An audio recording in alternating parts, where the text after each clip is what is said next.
क्या अपेक्षाएं हैं और कौन सी बाधाएं आती हैं जो उनको उनके कार्य को करने में एक रुकावट होती है। तो हमने उन बाधाओं के बारे में देखा है और उसमें जो दो तीन मुख्य चीज़ें निकल के आई वो ये कि एक तो उनको मात्र 4-5 महीने का ही काम मिलता है और बाकी जो समय है उसमें उनको कुछ और काम करना पड़ता है अपनी आय को बढ़ाने के लिए।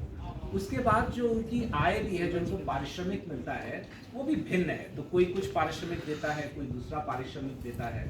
इसके अलावा एक स्किल डेवलपमेंट के लिए उनकी अपेक्षा है कि सरकार और एडमिनिस्ट्रेशन उनके लिए स्किल डेवलप करे, उनको डिज़ाइन में सहायता करे, उनको फिनेंशियल सपोर्ट करे। उसके बाद उन सब चीज़ों को समझाने का भी प्रयास करे जो कि चिकनकारी से जुड़ी हुई है। क्योंकि बहुत बार हमें लगता है कि अगर कोई आर्टिसन है तो उसको सिर्फ अपने आर्टिसन से मतलब होना चाहिए, अपनी आर्ट से मतलब होना चाहिए, बाकी चीज़ें जानने का कोई प्रयोजन नहीं है। लेकिन बाकी चीज़ें जब व्यक्ति जानता है, उदाहरण के तौर पर यदि हम अपने प्रबंधन में ही सिखाते हैं कि आप अपने कस्टमर को पहचानिए, जो आपका ग्राहक है उसको पहचानिए, जो और भी प्रोसेस है उनको भी जानने का प्रयास कीजिए। तो इस रिपोर्ट में ये सब चीज़ें निकल के आई। तो हमने बहुत सारे सजेशन दिए हैं, लेकिन जो मुख्य सजेशन हमने दिया है वो ये कि एक फेडरेशन बनाया, जो भी फैसिलिटेशन सेंटर है उनका फेडरेशन बनाया है एक कोऑपरेटिव संस्था के रूप में, ताकि जो इन्फॉर्मेशन एसिमेट्री है वो कम हो जाए कि किसी के पास कम इन्फॉर्मेशन होती है, किसी के पास अधिक होती है। तो ये जो भिन्नता है ये कम हो जाए।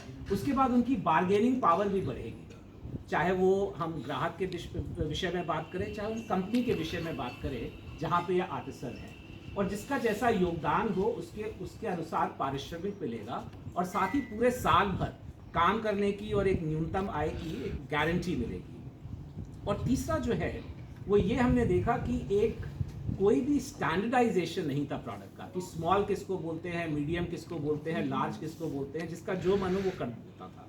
और इसलिए बहुत बार सामान जो बिका हुआ था वो वापस आ जाता था, या फिर दूसरी बार व्यक्ति नहीं करता था क्योंकि एक बार पता चला किसी से लिया तो कुछ और मिला, दूसरी बार किसी से कुछ और मिला।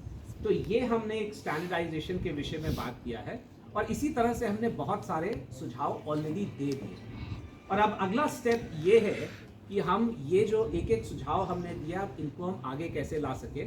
और इसके विषय में जैसे मैंने बोला कि हमको अन्य स्कीम से भी सीखना चाहिए, जैसे कि जो स्वच्छ भारत मिशन है उसमें एक चीज़ होती है इंफॉर्मेशन, एजुकेशन एंड कम्युनिकेशन, इसको IEC स्ट्रैटेजी बोलते हैं। तो मुझे लगता है कि ODOP स्कीम में भी हम इंफॉर्मेशन लोगों तक कैसे पहुंचाएं कि आखिर चिकनकारी क्या है, हम एजुकेट कैसे करें कि हाथ से जो बना हुआ काम होता है और जो मशीन से बना हुआ काम होता है उनके बीच में बहुत भिन्नता है। और हाथ से बने हुए काम के पीछे वो सिर्फ काम नहीं होता है, बल्कि उसके पीछे मैंने बोला कि आर्टिसन शब्द का मैं प्रयोग नहीं करूंगा बल्कि आर्टिस्ट बोलूंगा।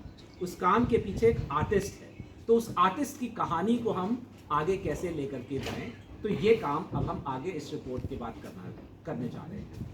सर, सबसे बड़ी समस्या देखी जाती है जो इनकम होती है चिकनकारी का जो काम करते हैं, उस पर भी आपने काफ़ी स्टडी किया होगा, तो उसके लिए कुछ आपने प्लान बनाया है आगे कि किस तरह से उनकी इनकम को भी बढ़ाया जाएगा? एब्सोल्युटली। देखिए, इनकम 2-3 चीज़ों पे आधारित होती है।